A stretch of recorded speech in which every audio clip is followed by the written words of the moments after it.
What is up, guys? It is Quinn here, back with another player versus player comparison video. So if you guys are new to the channel, this is where I compare two fantasy players at the same position who are going, in the same ADP range. So in this video, it's going to be David Montgomery and J.K. Dobbins. I go through their last two seasons, so 2020, 2021. Then I kind of go through what I project for them in the 2022 season. And then I talk about what player I would rather have at this ADP. Now, keep in mind, these players are going in a very similar range for a reason. So a lot of people are going to think you should go with Montgomery. A lot of people are going to think you should go with Dobbins. So let me know what you guys think down below in the comment section. I want to know what you guys think. You can do it before or after you watch the video. Either way, but let's just jump into it. So starting off, we're going to just go through their current ADP. So right now, David Montgomery is going off the board as the RB20. That is a mid-fifth round pick. And then J.K. Dobbins is right after him. RB21, like a mid to late fifth. So Montgomery's going slightly before J.K. Dobbins, but really they're just neck and neck in most drafts. So now getting into the 2020 season, starting it off here with David Montgomery. He had a pretty solid season, was the RB8 in points per game, and really was a league winner that season. He started off, all right. He was a solid RB2, but then over the last 6 games of the season, he averaged 25.7 PPR points per game, so just went on an absolute tear. Overall, he had a fairly well-rounded season, played in 15 games, rushed for 1,070 yards, 68 targets, 54 receptions, 438 receiving yards, and then 10 total touchdowns.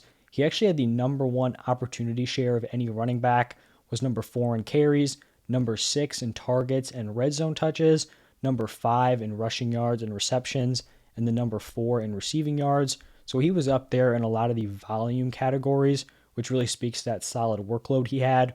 For J.K. Dobbins, this was his rookie season, so it wasn't super hot overall. Finished as the RB33 in points per game, also played in 15 games, rushed for 805 yards, 24 targets, 18 receptions, 120 receiving yards, and then 9 total touchdowns. This was really a story of not halves, but you had the first 9 games where Dobbins was kind of getting his feet wet, and then you had the last 6 games where he went on his tear. So in the first 9 games, only averaged 7.4 PPR points per game, 6.3 carries per game, only got in the end zone twice in those first 9 weeks. So he was like a waiver wire guy at this point in the season. He just didn't have the workload.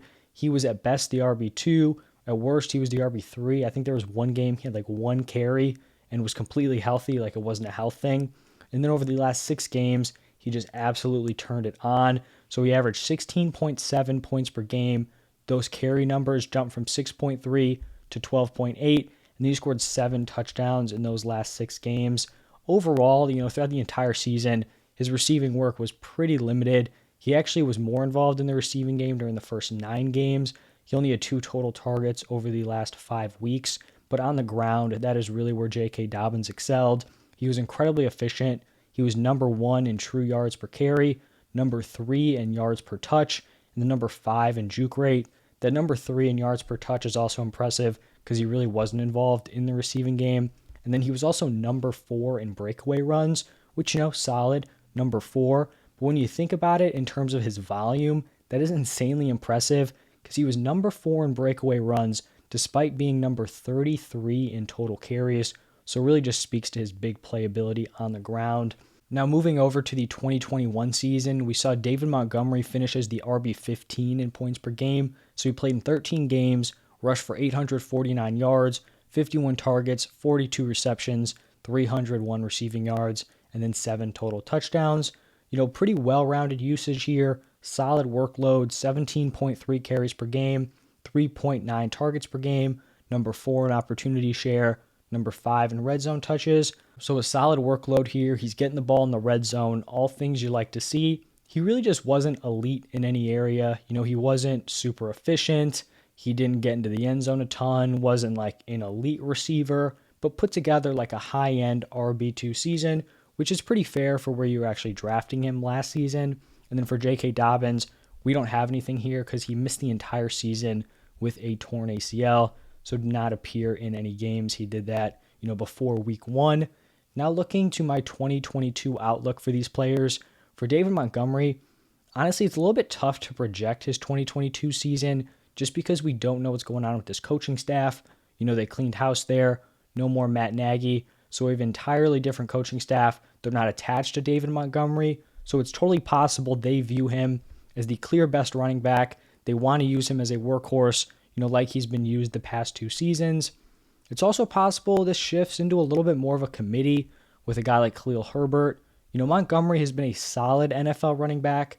He's been a locked-in starter, but he hasn't been like elite enough, in my opinion, to be guaranteed like a huge workload by a totally new coaching regime. He's never been a super efficient player.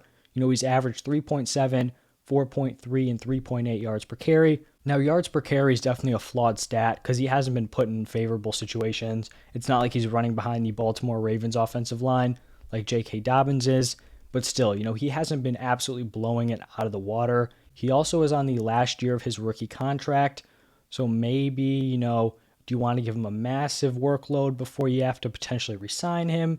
Herbert performed well last season, could be with you more long term. So, just things to think about here. I would still lean towards Montgomery being the guy, but I don't know if he's going to be the 17 carry, 4 target guy, we saw in previous seasons. Also, this Bears offense is likely going to be bad again, which limits his overall touchdown upside.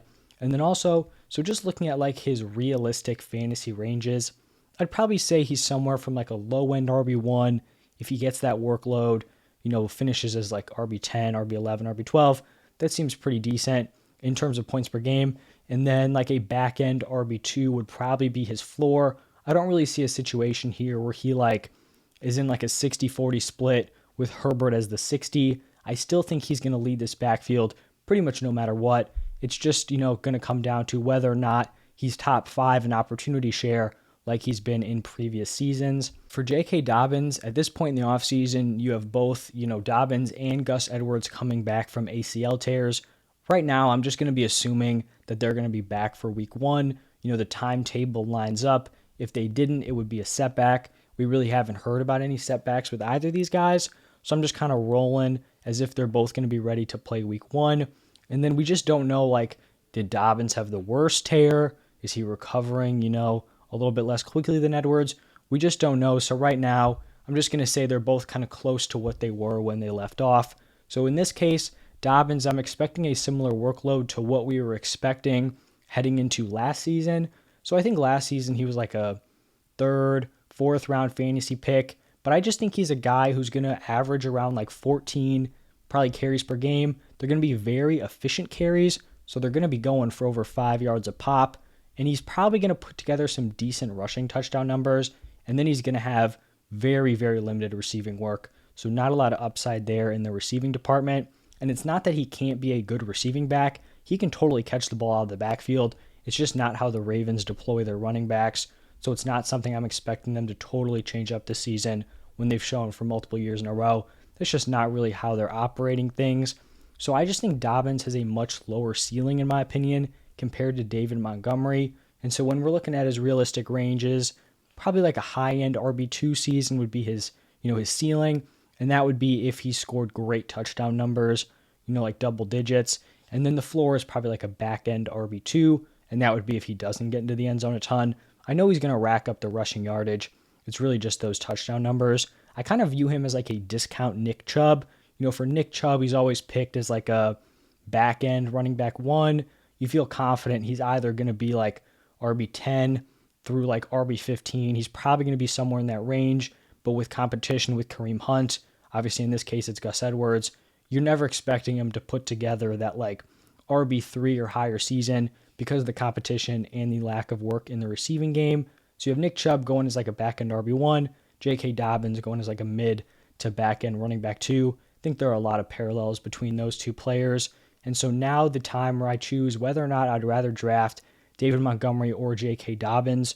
For me, I think this like mid to late 5th round ADP is pretty fair for both players, but I would prefer David Montgomery at this spot. He may be slightly riskier because like the workload situation, but his just like potential workload of continuing doing what he's done last 2 seasons. Like Dobbins is never going to touch that number of opportunities. Like he's not going to be a 17 carry, 4 target per game guy. It's just not going to happen in that Ravens offense. And then for Dobbins, there are just a few too many red flags here where you could consider him more of like the safer option, the floor play, but you're looking, the ceiling's not really there. Receiving work's not there. He's coming off of an ACL tear. The Ravens love to use two running backs. Lamar steals carries and touchdown opportunities. So even though I think a lot of people love J.K. Dobbins as a player, I think like this mid to late fifth round spot is fair for him. So I think they're both decent at price, but I would be taking David Montgomery at this slot. What do you guys think about that? Let me know down below in the comment section. I'll be doing these player versus player comparisons, like one of them every week, basically leading up until the season starts. So, that's going to be it for this one. If you enjoyed, do me a favor, hit that like button and subscribe to the channel. Thank you for stopping by, and I'll see you guys in the next one.